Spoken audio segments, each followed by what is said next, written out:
nekkul jàmbaarte baykat bi moo tax loolu moom mbirum yàlla la mais c'est deux choses qui le font, c'est le vent et les insectes.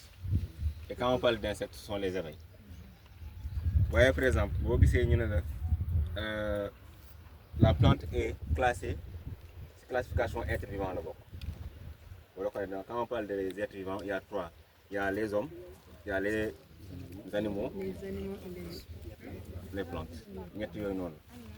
Léegi nag quand on prend par exemple l'homme, bu fekkee ne nga am sa doom bu jigéen jox ko mu lekk suba ngoon, c'est les engrais que vous donnez à vos plantes. Vacciner ko toppatoo ko, c'est les produits phytosanitaires que vous donnez à votre plante. Mais du mus a am doom s'il n'a pas de mari, amul jëkkër. C'est exactement la même chose chez les plantes. Donc vous pouvez donner les produits phytosanitaires que vous voulez, donner les engrais que vous voulez, mais tant qu'il n'y a pas fécondation, il n'y a pas production de fleurs, ni de fruits. Et ça, comment ça se passe? Te boo leen jëlee par exemple lu mel ni benn fleur, quand vous prenez par exemple da nga gis fleurs yu weex nii si fraise yi. Au milieu des fleurs da nga gis benn genre kii bu zone. Ce qu'on appelle les étamines. Foofu noonu si fleur boobu noonu si la graine de pollen bi nekk. Graine de pollen boo ko jëlee si góor moo nekk spermatozoïde. Si même fleur bi si nga am lu ñu tuddee pistil moo nekk ovaire u jigéen. Mais la plante mënul déplacer graine de pollen am teg ko si pistil. Donc il y a soit le vent, le coup de vent, ngelaw bi ngeen di sentir nii da ko xeeb moom mooy fëgg plante bi graine de pollen bi wàcc si pistil bi mu fécondé ko. Ou soit vous avez les abeilles qui se déplacent en cherchant ce qu'on appelle le nectar et les graines de pollen. Fi ngeen taxaw nii nii autour de l'exploitation vous avez des abeilles de la nature. ñoom bu ñuy ñëw qu'est-ce qu'elles cherchent bu ñuy dugg seen génn seen ruche ils vont chercher le nectar pour produire du miel, les graines de pollen pour nourrir seen doom yi. Mais en se posant sur cette fleur là par exemple bu ngeen gis nii bu jaune bi dañuy butimer parce qu'il y a trois choses qui attirent l'abeille, c'est la forme, c'est l'odeur et la couleur. La forme boo ko jëlee gis ngeen fleur bu jaune bi, la forme que vous voyez de la fleur ça l'attire. Et nu mu koy attirer c'est le soleil qui fait ça. moo tax ñu ne leen yàmm du gis guddi il faut que day xaar ba soleil bi génn si lay doog a mën a gis ni muy def. Et quand il y a un rayon de soleil qui tape sur cette fleur là ça brille et loolu yàmm bi da koy détecter. Donc vous avez la forme, vous avez la couleur, c'est une couleur bu muy vifée quand il y a le soleil ça l'attire. Et il y a l'odeur aussi. Et l'odeur c'est pas n'importe quelle odeur moo tax ñu ne boo leen dem si tool yi bu leen parfum waxuñu ne n'importe quel parfum mais parfum yu rax ay odeur fraise citron yooyu lañu wax. C'est un peu dangereux parce que ça attire les abeilles. Mais quand tu as ça regroupé autour d'une fleur bu mel ni Éden bi ça attire l'abeille. Léegi moom day ñëw di butimer di wër le nectar bi bu tegoo si fleur bi day def genre rotation bi di tourner mais buy def rotation bi day ramasser waa les graines de pollen sans s'en rendre compte. Bu jugee si fleur boobu noonu day demaat si beneen fleur benn abeille bu génn ruisam dina def 300 fleurs balaa muy dellu si néegam benn rek. Donc day visiter 300 fleurs balaa muy dellu si néegam. Donc si tu as 500 abeilles ci sa tool dis-toi que tu as pollinisé tout ton champ. te ñoom bu ñu delluwaatee par exemple si seen néeg avant de dugg seen ruche d'abeille dafa am lu ñu tuddee ay hormones seen antenne yooyu nekk seen bopp yi nii dañuy connecté ko ak beneen abeille bu nekk si porte bi. Et quand il connecte il donne l'information parce que balaa muy jóge fii day calculer fi mu nekk ni ak angle soleil bi calculer fu mu nekk ni ak angle ruche bi mu nekk pare calculer fu mu nekk ak distance ruche bi. Elle part avec l'information. Arrivée à la porte de la ruche, elle donne l'information à l'autre abeille. Kooku jox ko keneen kooku jox ko keneen kooku jox ko keneen. Donc abeille bu taxawee si porte bi am na information fu mu nekk ak distance su fleur bu kii nekkoon angle bi ak angle soleil bi day dem directement ñëw si fleur bi. Seulement en traversant buy ñëw si fleur bi par exemple xam nga moo nekk si milieu bi bu ko gisee nii.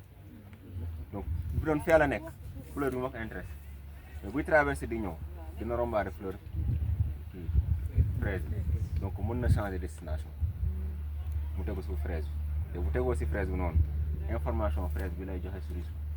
Donc tous les abeilles qui vont venir ici. Donc ça c'est une façon d'attirer les abeilles pour nous coloniser. Vous voyez un peu ce que je veux dire.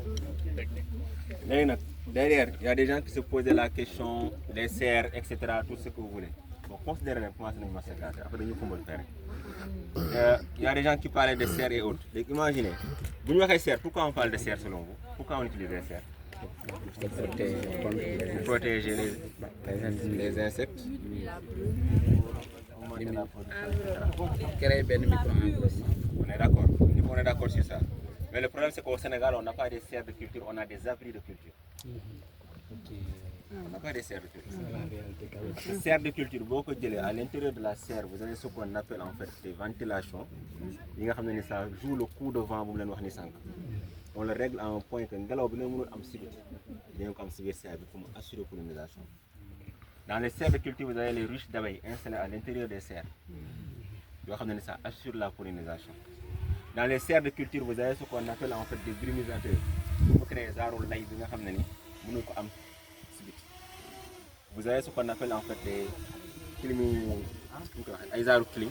Vous avez des serres programmés pour le climat.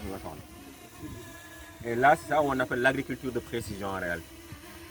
Imaginez, nous avons une serre, lu mel ne xam nga fa la nekkat sax ngeen samp ko comme bële muur ko ngeen am ngeen serre amoo leen serre vous empêchez non seulement le vent d'entrer vous empêchez les abeilles de pénétrer à l'intérieur des serres c'est plus chaud qu'à l'extérieur des serres donc mënoo leen créer condition pourquoi on dit que l'agriculture avant tout c'est une science donc ñun dañuy toppandoo lu ñu xamul en réalité les blancs ont créé des serres pour survivre en fait la plupart des technologies ou des innovations développées par les Européens c'est pas parce qu'ils veulent juste innover, c'est parce que tout simplement ils n'ont pas le choix. Duñ ko deful duñu dund. Sen climat bokkul ak suñu boss. Mënuñu dundé ñun ñuy dundé. Ils n'ont pas tous les avantages qu'on a. Donc ils créent ces avantages là, ces conditions. Ñom buñu amon tay luñu am, serre yoyu existe. C'est parce que amuñu conditions ñi am motax ñu créer serre pour créer suñu conditions yi. Légui ñun dañuy dem am suñu conditions, nga xamné ñom ñu koy jéma topando, ba paré ñun ñuy jël li ñuy créer diko tek amuñu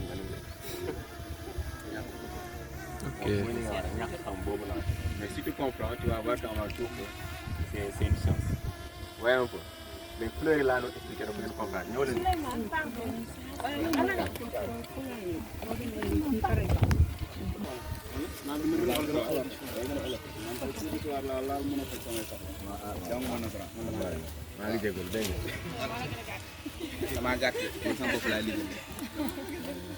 Peut-être ñenn ñi mënuñu sukk rek ñeneen ñi gis.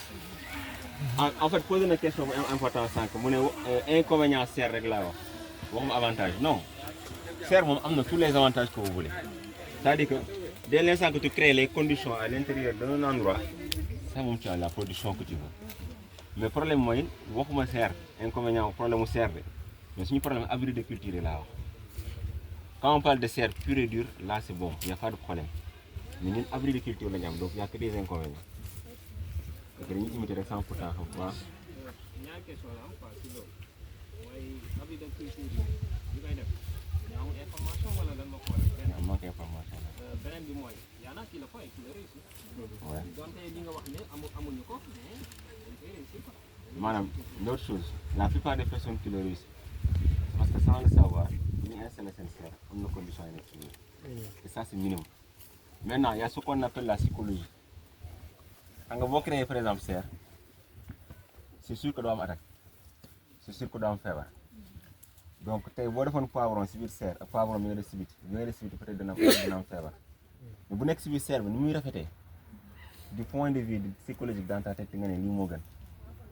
Parce que maanaam si xel lay nekk bu baax quoi yow lii moo gën a jekk que leneen lii loo si récolté perte woo dara amul lu gunóor matt amul lu gunóor mattul et cetera donc tu te dis que lii moo rentable. Alors que vous créez les conditions comme nous avons fait ici, tu peux tripler la production. Je ne sais pas si je me fais comprendre. C'est-à-dire que vous avez une équipe qui serre, il a créé les conditions à l'intérieur. Pour une productivité, parce qu'on parle de rendement. Les gars là, c'est le couvrir, comment on peut adapter sans autant dépenser pour faire vrai serre quoi. Donc le Sénégalais, on peut copier, vous savez, donc vous savez, vous créez. Parce que la seule différence, c'est que nous avons des moustiquaires. Et quand tu crées une serre réelle, au vrai sens du nom, tu dois moustiquaire plastique. Parce que tu as un autre game. Les gars, si vous avez un électricien, créer un ventilo, vous avez nga dem gis ci keneen ku def froid nga ne lii laa bëgg nga dem gis keneen ku def virus avec nga ne lii laa bëgg mais tu crées les conditions à l'intérieur. Monsieur Ali, en l'instant, on a créé les conditions du vent parce que le vent traverse le sphère. Mais pas suffisamment. Peut-être abeille bi mënul traverser. Même vent mais ça du doy. Ok, dans ce cas, Mais maintenant, en dehors de serre pure et dure, il y a des gens qui ont versé des millions. am nañ sëñ maa ngi jégalu français am nañu joxe ay millions defar seen serre mais ñun lu ñu waxee serre quoi mooy abri de serre yooyu ngay wax. léegi yan conseil nga leen di jox pour que seen abri de serre yooyu noonu ñuy fexe ba am rentabilité puisque ñoom amuñ moyen comme ñu leen ne. dañuy def ay fleur wala. non nañu créer condition yu maam yàlla teg ci bu ñu récolter. yan mooy condition yooyu noonu. exploiter li ñu yàlla jox.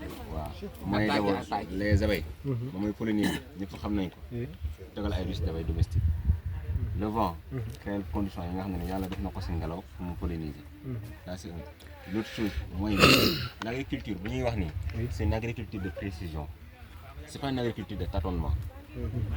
boo bëggee am 10 tonnes exactement par exemple de fraises si sa récolte rendement am na exactement lu mu soxla xam ne boo ko joxee mu delloo la. quand on dit par exemple suuf du fen nekkul ni da nga ko jox 5 millions mu jox la 15 millions. suuf du fen mu ngi si dégg-déggin bi maanaam mu ngi si plante bi lu mu soxla boo ko joxee mu delloo la ko. imaginez ma jox leen exemple simple on veut dire par exemple le sol idéal en termes d'azote war na am 700 mg par kilogramme de sable. maanaam suuf boo jël 1 kilogramme suuf boo jël bu amee 700 mg d'azote mooy tax lu permettre plante bi di verte nii mooy baax bi bu ñu defee test analyse du sol bi ngeen taxaw nii 3 mg la am si 1 kilogramme 3 mg comparé na ko ak 700 mg li seen garab ñu ngi ko donc léegi su fekkoon ni man ñëw naa rek jëmbat fraise bi am 3 mg du ma mos am rendement 10 tonnes yooyu du ma ko mos am mais il fallait que ma pousse ko yóbbu ko ba 700 mg boobu noonu pour mën a am le sol idéal te loolu ay calcul en faisant comment. matière organique ngay apporter léegi nag la plupart des agriculteurs lu ñuy def dañuy jëmbat sotti fumier dem nañ bëri noonu lañuy def les heures récolte bu jotee bu ñu amee 2 tonnes ñeneen nit ñi dañuy wax si kaani bi du dëgg amul rendement alors que c'est des calculs millimétriques ça c'est une agriculture de précision yow balaa nga xam nga ne 3 mg nga am da ngay apporter suuf si bu mu nekk 700 mg nga mesurer nga xam ne ni am naa 700 mg nga def li ngay def tout en sachant que 700 mg boobu plante boo commencé lekk day wàññeekuwaat plus plante bi di def 1 mois 700 mg di wàññeeku dem ba 300 donc da nga ko war a complété waat remplacer pour nga am rendement wu 10 tonnes boobu noonu tant que defoo ko doo ko am. et le problème c'est-à-dire que ñun du ñu def loolu et la plupart des sols au Sénégal sont pauvres parce que quand on parle d'agriculture on parle de 3 éléments l'azote, potasse et le phosphore. L'azote c'est pour le développement végétatif mooy tax gàncax bi di vert. Le phosphore boo leen koy dégg mooy tax mu am kii racinaire mooy racine yi ni ñuy développé woo. phosphore moo koy def potassium bi moo tax lii boo leen ko lekkee mu am suukar moo tax fruit di rafet. bu si manqué da la koy wan. te bu nekk daa am noo koy réglé bu ñu àggee fii naa leen wan bu nekk ni mu koy réglé bu nekk daa am noo koy réglé léegi nag réglage boobu boo ko xamul nga jàpp ni d'ailleurs premier problème bu ñu am mooy suñu école yi ñu jàngee. da ngay dugg école ñu ne la boo bëggee defar planche salade sotti ñaari brouette. defal tuuti engrais minéral et cetera pourtant suuf soo ci ngay sotti fumier di si def engrais minéral yoo xamoo lu nekk si suuf yoo xamoo ndax soxla na ko xamoo ndax li ngay def doy na xamoo ndax li ngay def mat na wala matu da ngay tâtonner rek moom wax agriculture waaw mais c'est déjà à la base ni ñu jàngalee baaxul nga yow tey boo waxoon nga loolu la ñu ko war a wax Normalement, à l'école, la théorie. man mi lay wax nii loolu la ñu ma jàngal li ma lay wax nii loolu la ñu ma jàngal mais avec le temps j'ai compris que dañu ma jàngal baaxul mais est-ce à la base que bu ñu bëggee def raccourci nañu xamal en fait on n'est pas idiots quand même excusez-moi du terme mais gars yi ils sont pas idiots am nañ ñu mu son bon bi xam bac war nañ leen mën a xamal ni que balaa ngeen di sorti deux brouettes yi ñu leen ko jàngalee du noonu tey boo ko waxee nii Est-ce que- leen doxul esprit critique bi doonoo xam parce que am na woon dëgg la moom base bi laa leen wax Qui pas de l'école. mais li may laaj mooy est-ce que impact non pas enseignement général man école formation agricole laa Voilà. La théorie doit être complète. alors en réalité dañ ko nekk boo xam ne la ci suuf si mais NPK bi acide phosphore ak potassium bi est-ce que bu ëppee baax na non ëpp baaxul waaw lu ëpp baaxul moom par exemple da ngay 700 mg par kilogramme 700 mg par kilogramme bu dee azote donc lan mooy seuil bi détail dinaa ko ñëw ko ok dama leen a xumbal nii rek pour ngeen xam D'accord. sa question lan la woon sa encore attaque yi ciel ouvert. voilà en fait léegi dafa ne question bu mu posé aussi c'est important dafa ne par exemple à ciel ouvert boo leen amee ay attaques contre les insectes comment tu fais c'est problématique etc. Certes il y a des produits qui sont faits pour éliminer certains insectes mais daa am loo xam ne daf ñoo réer mooy comme ni nga ko waxee yàlla daa tënk lépp mu rafet ba pare. tu as des insectes utiles et les insectes utiles